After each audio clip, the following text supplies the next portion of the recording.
Hey guys, welcome back to another episode of Healthy Design. We're going to continue our discussion on insulin resistance. Today we'll talk about insulin resistance along with the brain and kind of the nervous system. So first we'll talk about Alzheimer's. I should state first that we don't know the exact cause of Alzheimer's. There's some different theories. Um, but one of the, I guess when things kind of first started, there was a thought that people with Alzheimer's were insulin resistant because they weren't moving as much. But a study came out later on that showed that people in the early stages of it, they were moving around just as much as the healthy controls. They were already insulin resistant though. So it does seem like this is something that's there kind of beforehand, not something that develops afterwards.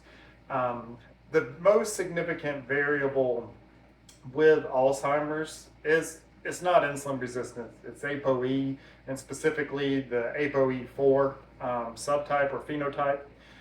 ApoE helps to carry cholesterol to our brain. Our brain actually uses a lot of cholesterol, needs it to function well. So ApoE helps to carry that cholesterol there, and then it also helps to clean out these amyloid beta plaques. Um, Unfortunately, though, the ApoE4 phenotype doesn't do a very good job of cleaning out those plaques. And again, this seems to be the most significant variable related to Alzheimer's, but the second most significant variable is fasting insulin levels.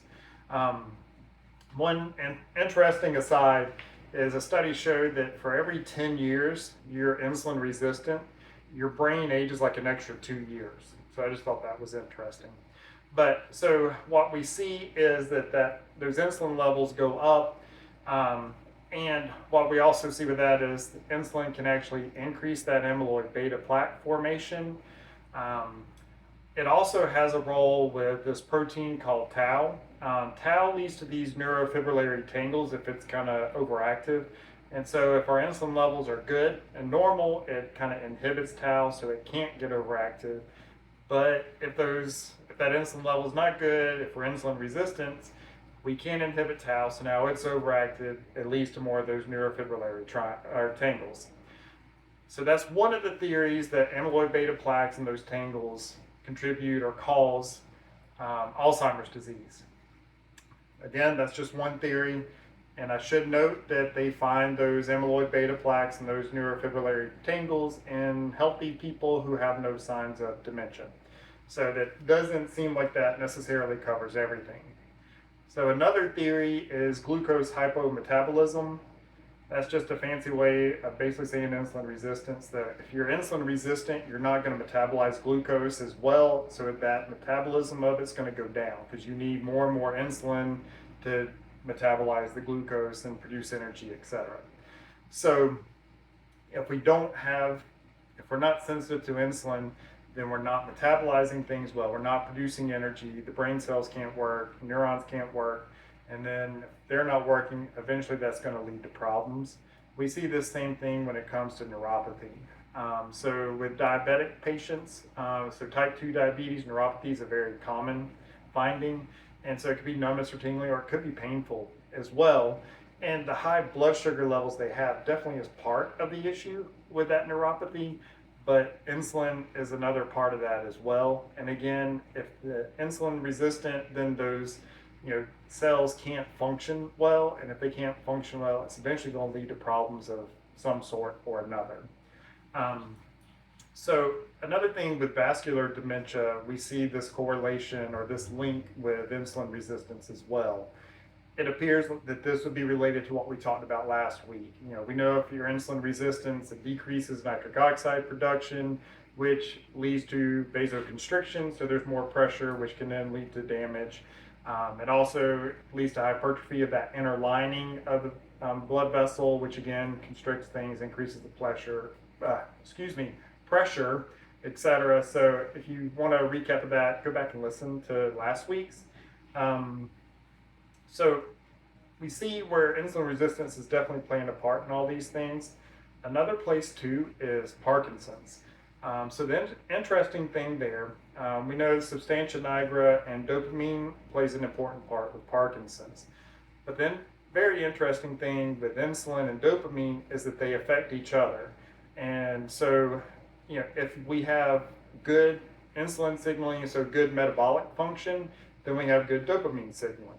If our metabolic function goes down and it's not good, then we're going to have poor dopamine signaling. But if we can improve the dopamine signaling, we can also improve the metabolic function. So they can affect each other. So if we can improve one, it will improve the other. So that's just an interesting aside. The other thing with that too, though, is that some of the studies show that 30% of people that have Parkinson's are also diabetic. And some other studies have shown that people with Parkinson's, up to 80% of them are insulin resistant, even if they haven't been diagnosed with type 2 diabetes yet. So again, we're seeing a lot of issues with insulin where things just can't function well, and then it creates a different issue. And so this is kind of what we see a lot of times with different health issues. We may have some of the same triggers for people or the same root cause, but it leads to a different disease process going on. And that's where, some of our genetics can come into play on that. So we might be more susceptible to certain things, but then we have to be exposed. So the epigenetic factors have to come in and expose us to those things to actually make that present itself. So I think this is where we're seeing some of that. Another place where we see this is migraines. People who are insulin resistant are 200% more likely to have frequent migraines than people who are insulin sensitive. And then another funny thing, to me at least, is they were actually able in some studies to decrease migraine frequency by giving medications that improved insulin sensitivity. So nothing to do with pain or a headache, but improving insulin sensitivity via those drugs, those medications, actually decrease the frequency of migraines. And again, we talked about neuropathy earlier. So again, what we're seeing here is that insulin plays a role in some of the energy metabolism for all of the cells. If that's not functioning well, it's a matter of time before we get problems. We want things to function as best we can, and so that's why we want to be very careful with what we do. To kind of go off on a little bit of a tangent, I think a lot of times people will get caught up in the new shiny thing. So for instance, like people will want to do like saunas and other things, and they kind of are looking for something a lot of times where they don't have to do anything, but they can get all these benefits. And I do think sauna is a good thing. I do think there's benefits from it. But what we need to do are these big, basic, foundational things. We need to exercise. We need to make sure we're eating well. We need to decrease stress.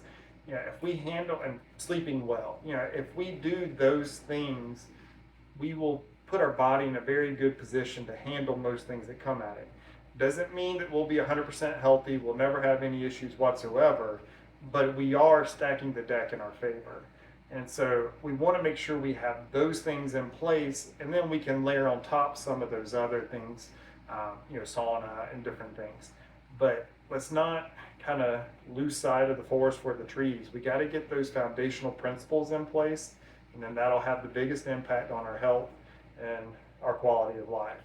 So that's it for today. I'm trying to keep these a little bit short, so they're kind of easier to listen to. But we'll keep going through the different systems and how insulin, plays a role in those things. I hope this is informational for you guys. I hope it's entertaining as well, and I will see you next week. Bye.